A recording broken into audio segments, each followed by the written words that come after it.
আসসালামু আলাইকুম প্রাণপ্রিয় কলিজার বন্ধুরা, কেমন আছেন? আমি মাংস রান্না করতে চলে এসেছি মাটির চুলাতে। দেখেন, আমি 3 কেজি মাংস নিয়েছি, আর 3 কেজি মাংসের সাথে আধা কেজি আলু নিয়েছি। আর আলুটা না দিলে বেশি টেস্টি হবে না, কারণ আজকে আমার মনে হচ্ছে যে কুরবানির ঈদের দিন এরকম আনন্দ লাগতেছে। এত মাংস একসাথে রান্না করতেছে আর অনেক মজা করে খাওয়া হবে।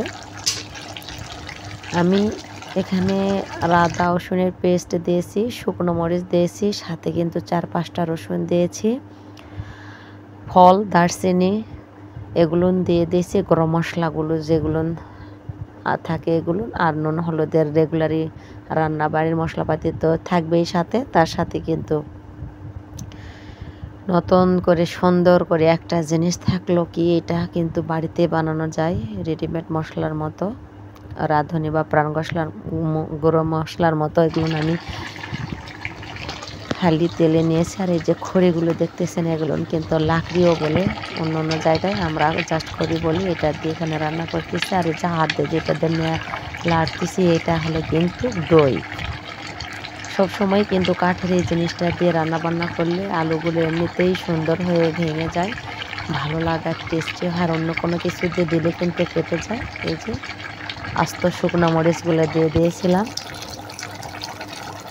আর আমার প্রায় রান্না শেষের দিকে দেখেন, এভাবে সুন্দর করে কষিয়ে কষিয়ে রান্না করতেছি। আলু না দিলে কিন্তু টেস্টি লাগে না।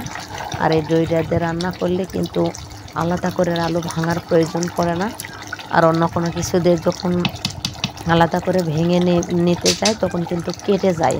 খন্তি অথবা ছন্নি বলে যেটাকে, আমরা তো খন্তা বলি গ্রামের ভাষায়। ওইটা দিয়ে করতে গেলে বা লাকড়ি দিয়ে করতে গেলে লাকড়িটা বেশি উষার থাকে না, ভেঙে যায়, আগালটা ততরা থাকে। আর এই দইটা দিয়ে কাজ করলে অনেক পারফেক্ট সুন্দর রান্না হয়। আলুগুলো নিমেষেই ভেঙে যায় আর ধরে রসালো হয়ে যায়। এইটা কিন্তু রুটি দিয়ে খাইতে পারফেক্ট। এই যে মৌসুম তুলে খায় টেস্ট করে দেখতেছে, দেখেন কত সুন্দর একটা বেস্ট কালার চলে আসছে। রাঁধুনি কোনো গরম মশলার প্রয়োজন না। আর এই যে আমি মাটির চুলাতেই কিন্তু রান্না করতেছি, আর মাটির হাঁড়ি পাতিলে রান্না করতেছি যাকে বলে। এই যে এই 2 চুলাটাও আমি ফালাইছি, তারপরে ওই যে 1 চুলাটা আমি নতুন করে সুন্দর করে ফালাই নিয়েছি। আর আমার রান্না করা শেষ হয়েছে। দেখো, 1 গামলা মাংস।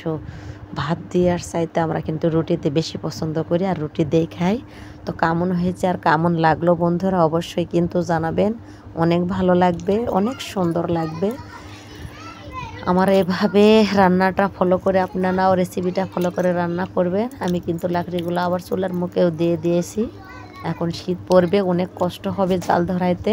আর মাটির চুলাতে রান্না সবচাইতে বেস্ট একটা জিনিস। ভালো থাকবেন, সুস্থ থাকবেন। আল্লাহ হাফেজ।